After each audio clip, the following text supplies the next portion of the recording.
गांव के किनारे रामू नाम का एक किसान रहता था।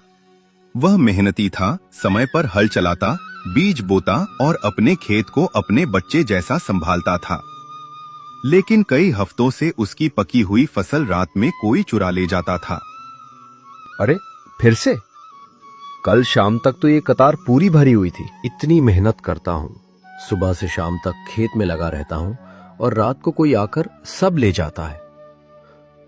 रामू झुककर मिट्टी को देखने लगा। उसके चेहरे पर थकान भी थी और चिंता भी। जहां बालियां टूटी थीं, वहां गीली मिट्टी पर साफ पैरों के निशान बने हुए थे। ये निशान कल वाले नहीं है, कोई आज रात ही आया है। कदम छोटे नहीं है, मतलब बच्चा नहीं, और एक ही आदमी नहीं लगता। रामू भैया, सुबह सुबह इतने चुप क्यों खड़े हो? सब ठीक है क्या? ठीक कहाँ है गोपी? देखो, फिर फसल कम हो गई, कोई रात में काट कर ले गया। हाय राम, ये तो बहुत बुरा हुआ। तुमने किसी को बताया? किससे कहूं? सबको बस अफसोस होता है, पर चोर हाथ नहीं आता। निशान तो साफ दिख रहे हैं, लगता है चोर रास्ता पहचानता है। हाँ, और इतना भी समझदार है कि पूरी फसल नहीं लेता, थोड़ा थोड़ा काटता है ताकि पहले दिन किसी को शक ना हो। फिर तो वो गांव का ही कोई होगा या पास का। बाहर वाला इतना हिसाब से काम नहीं करेगा। मुझे भी अब यही लगने लगा है। रामू ने टूटी हुई बालियों को उठाया, कुछ मुड़े हुए पौधों को हाथ से सीधा किया और गहरी सांस लेकर चारों तरफ देखने लगा। उसकी चिंता अब धीरे धीरे संदेह में बदल रही थी। मेरी मेहनत पर हाथ डालने वाला कोई भी हो, इस बार बचने नहीं दूंगा। गुस्से से नहीं, समझदारी से काम लेना होगा। चोर चालाक है।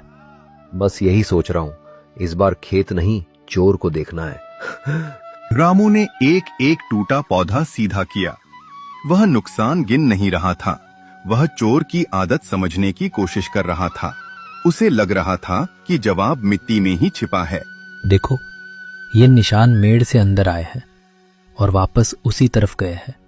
हाँ, लेकिन जाते समय बोझ ज्यादा था, पीछे की एड़ी गहरी धसी है। तुम्हारी नजर तो चौकीदार से भी तेज है। जब अपनी रोटी का सवाल हो तो मिट्टी भी बोलती सुनाई देती है। रामू, मैं तुम्हारे लिए छाछ लाई हूँ। सुबह से कुछ खाया भी है या नहीं? अभी मन नहीं है सीता, पहले ये देखो, फिर रात में कोई फसल काट कर ले गया। हे भगवान, हर बार यही हो रहा है। अब तो घर का हिसाब भी बिगड़ने लगा है। भाभी, इस बार निशान साफ है, कुछ न कुछ पता जरूर चलेगा। बस ध्यान से करना। सामने वाला अगर चोरी कर सकता है तो झूठ भी बोल सकता है।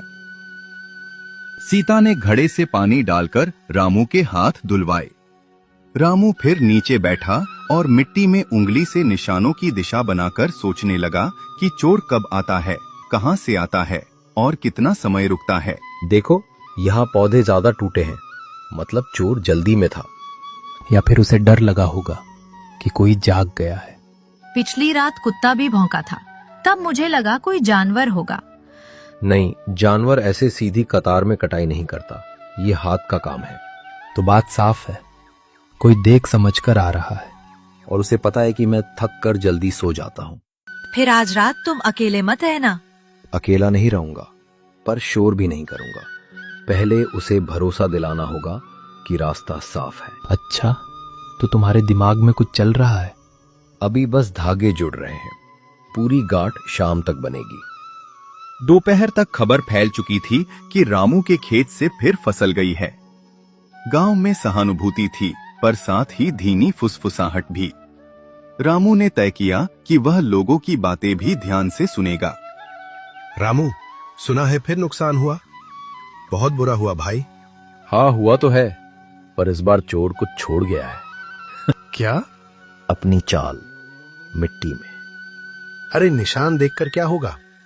रात की हवा बहुत कुछ बिगाड़ देती है। हवा पौधे झुका सकती है लाला जी, लेकिन कटाई नहीं कर सकती। बात तो सही है। तुमने चौकी रखने का सोचा? सोचा है, मगर चोर को पकड़ना है, भगाना नहीं। जो भी हो, सावधानी रखना। ऐसे लोग अंधेरे में कुछ भी कर सकते हैं। रामू ने सबके चेहरे देखे। किसी के शब्दों से ज्यादा वह उनके ठहराव, उनकी नजर और उनके सवालों को परख रहा था। उसे अभी किसी पर यकीन नहीं था, पर किसी को पूरी तरह निर्दोष भी नहीं मान रहा था। अगर कहो तो मैं रात को साथ बैठ जाऊं? नहीं, अभी नहीं। ज्यादा लोग होंगे तो चोर आएगा ही नहीं।